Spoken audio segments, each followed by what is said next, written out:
生啊？今次我哋去咗悉尼啊，去咗悉尼，一到埗就搭地鐵出咗市區先。一出到去呢，咁就啱啱嗰個商場呢係19世紀已經有喺度噶啦，咁就好古老嘅建築嚟嘅，都幾靚噶。拎住啲行李，首先就行去酒店先啦。沿住呢條路呢，行落去就係 Darling Harbour 啦。我哋酒店就喺 Darling Harbour 附近嘅，地點非常方便。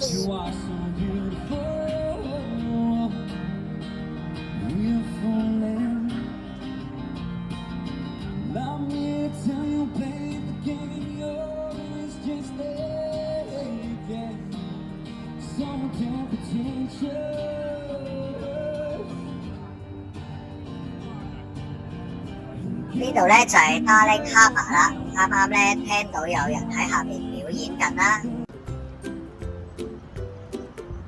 我哋今次呢係住海逸酒店，酒店望返出嚟就係呢個景色啦。再錄嘅時候已經係黃昏啦，因為呢我哋早機到澳洲，我哋喺凌晨嘅時候上機，搭凌晨機啊。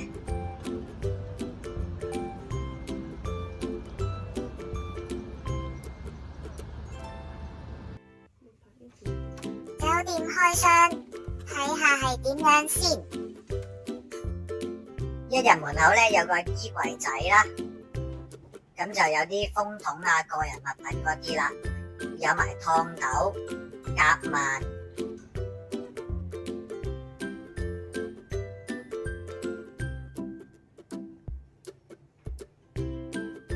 酒店呢度呢係三腳斜插嚟嘅，咁就唔係英國插，就要用轉插啦。雪櫃有啲飲品啦，床廳隔離呢就有啲掣俾你升降啊、開燈啊咁樣嗰啲啦。洗手間就一般啦，普普通通，冇浴缸嘅，仲要冇門嘅。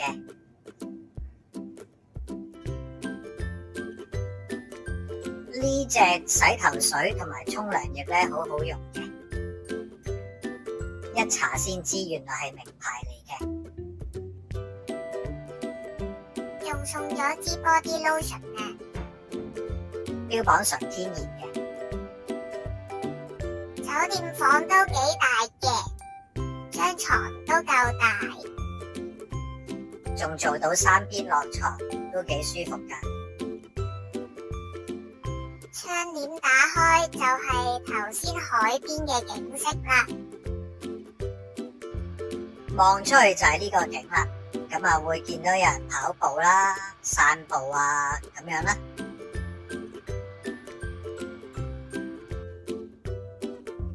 對面其實係一間博物館嚟嘅，咁就如果早起身或者5點前去呢，咁就仲可以入去參觀到嘅。散步嘅時候望落去，路過就係呢張景色啦，就咁用手機影出嚟嘅啫。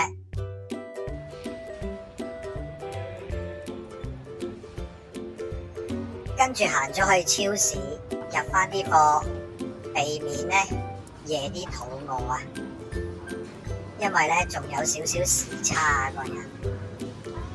順便就睇下呢邊嘅物價如何啦。2蚊一個牛油果，黃色牌呢，呢啲係特價區嚟嘅，咁就有嗰啲即食嘅意粉啊、湯啊。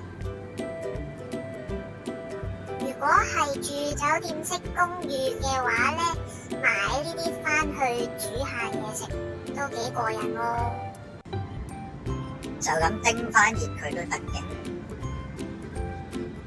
麵包一大袋啦，3蚊一盒曲奇餅，唔算太貴啦。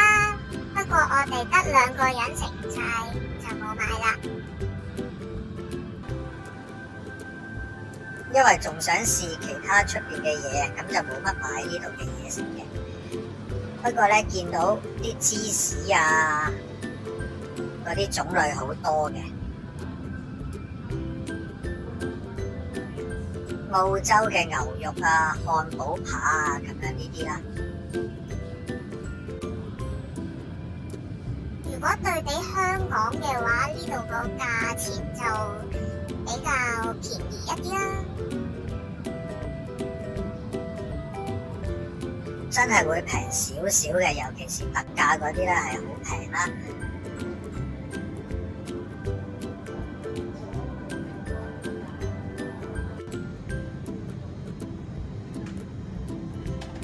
5.81kg 啦，隻雞，仲有新鮮嘅雞蛋。牛奶都好多款啊！牛奶就真係好平啦，咁仲有好多款式嘅，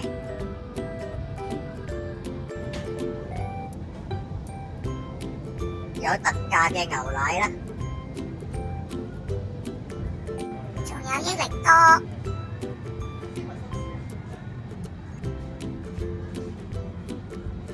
呢啲就係特價嘅扒啦。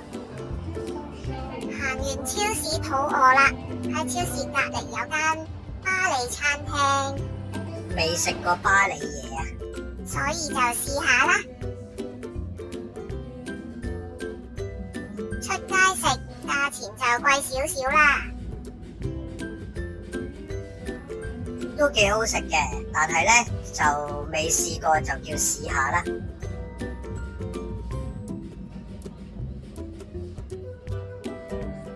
我哋嗌咗2個餐，首先呢一個係魚，好好食㗎呢個魚，我覺得佢個汁係酸酸地、辣辣地，個魚咧應該係有煎過下先煮嘅，啲肉質咧仲係好嫩嘅，好有肉汁喺裏面嘅仲。呢個汁餸飯真係一流。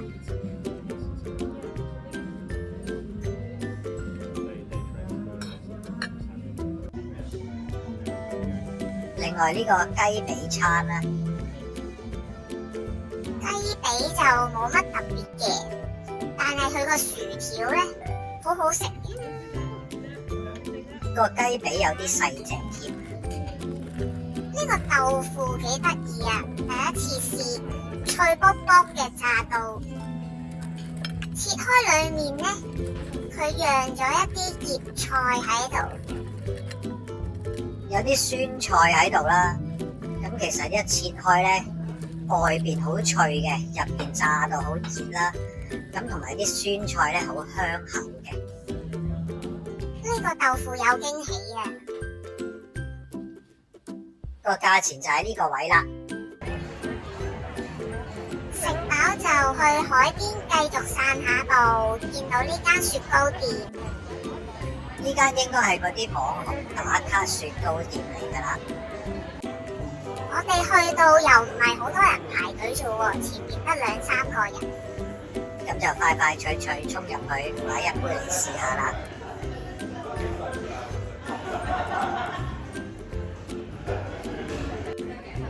我哋叫咗簡單嘅牛奶味同埋一個開心果味，好香嘅，牛奶好香。我都覺得係牛奶就最好味嘅。第二朝就喺返酒店度食早餐，先嚟一杯咖啡，再飲啖茶。一開始攞咗啲乳酪啊、芝士啊、牛油果啊，打開下個胃先。啲芝士嗰啲好多款式嘅。呢棵草我開頭以為係裝飾嚟嘅，係真係沙律菜嘅草嚟嘅。好多款生果啊，切好晒一粒粒嘅。嗰啲沙律菜係好新鮮嘅，可以自己摘少少落嚟食啦。蘋果就原個相俾你啦，又有梨啦，自己咬啦，冇得切啊。麵包都好多款式嘅，太多款式啦，多到試唔晒啊！如果每款都食一食嘅話，應該就飽晒啦。嗰啲果醬咧都好多款嘅，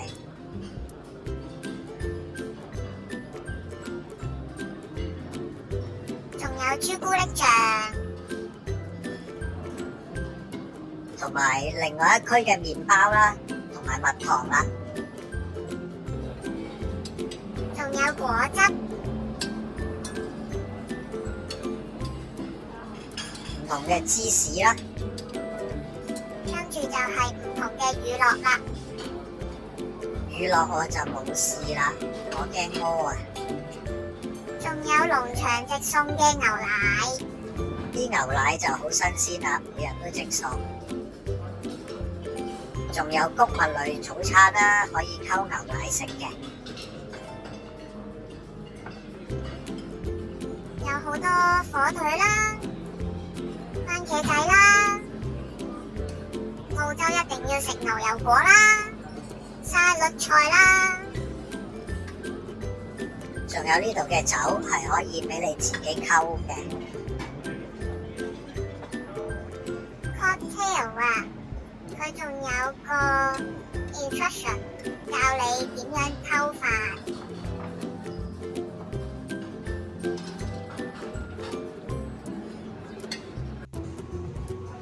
中餐都有得食喎，有餃子啦，餃子隔離唔知點解係麵包布甸呢？